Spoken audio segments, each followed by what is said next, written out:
It's Creighton and Kansas and Allen Fieldhouse on Tuesday in a top 10 showdown. I'm Jon Nyatawa with the Omaha World-Herald here to break it down for you.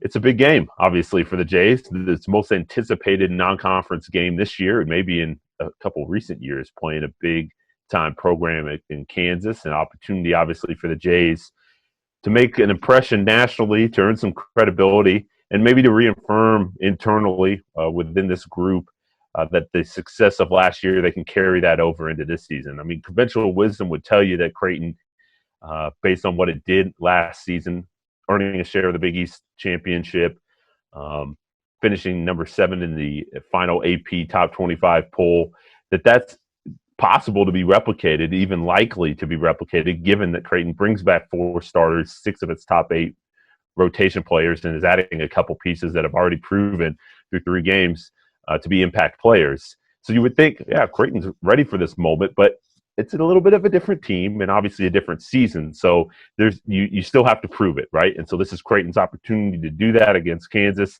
And man, there are so many intriguing matchups all across the court when this game tips off. It's just going to be so much fun to watch. Obviously, you got to start at the point guard position. Marcus Zegarowski is obviously the preseason All-American, preseason Big East Player of the Year, Creighton's leader on the ball, and he'll be guarded by maybe the best on-ball defender in the country, Marcus Garrett from KU. So that matchup, how the two Marcuses, how Creighton's Marcus handles the heat, and if Marcus Garrett, KU's Marcus, can knock him off his rhythm. And then you slide down to the 5. Obviously, Creighton's got Christian Bishop, who's excelled in that undersized center role and has kind of opened up new windows within Creighton's offense because of his versatility. Well, KU's got its own Swiss Army knife in Jalen Wilson, a 6'8" redshirt freshman forward who can score from the perimeter, can put the ball on the floor and drive inside. He's relentless on the glass.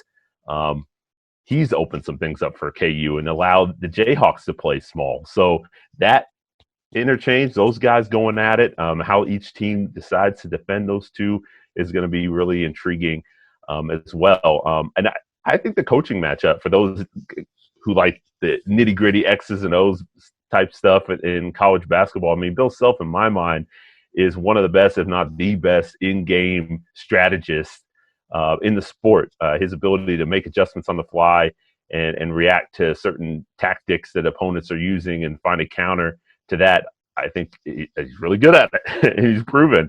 And obviously Greg McDermott and his staff is going to have their hands full, but they have the advantage of having an experienced team that they can prepare going into the matchup. They've seen a lot this group has, so they can get them ready. And I think Greg and his staff have a really good handle on what each guy does well and how to sort of maneuver this team, this roster, to counter some of the things that the opponents do. So really a ton of fascinating matchups across the board. Maybe some concerns for Creighton. I think the rebounding issue, which was obviously a weakness of the Jays last year. How can they keep KU off the offensive glass? Can they steal a couple on their end? That's going to be something to watch. I think maybe the physicality and length of KU, just because Creighton hasn't seen this type of team with this type of talent level yet this year. So will there be a shock to the system? Can KU, which is going to play hard, it's Bill's self-coached team, they're going to come out and maybe try to impose their will on the Jays and make them uncomfortable? How does Creighton handle that? You might even see, if KU's playing small, maybe the Jayhawks switch all the screens, and suddenly maybe that disrupts the flow of Creighton's offense. Can the Jays adjust? So I think that piece is something to watch. And then just shot making. I mean, Creighton hasn't necessarily shot it well from 3, particularly Marcus Zegarowski and Mitch Ballock, who's coming home, getting a chance to play in his home state, just a few miles from his hometown. Like, he'll be jazzed up, but can he hit those shots consistently? Him and Marcus Zegarowski have not to this point. It's only 3 games, obviously, but that will be a key. If Creighton's hitting threes, it sort of clears out that path to victory, makes it a little bit more clearer picture of how Creighton can win the game. If not, then you might be in store for a grinder, and that might favor KU.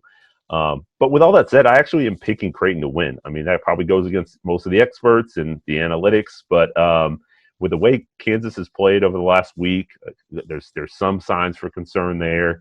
And I don't know, this Creighton team in big moments last year really rose to the occasion. I think these guys, the way they're kind of uh, wired mentally, they have not shied away from these types of moments, and so it's a new group, like I said, but a lot of the nucleus from last year is still on the roster. So I think you're going to see a good showing from Creighton, and obviously Kansas is going to provide a good test, so it should be a great game.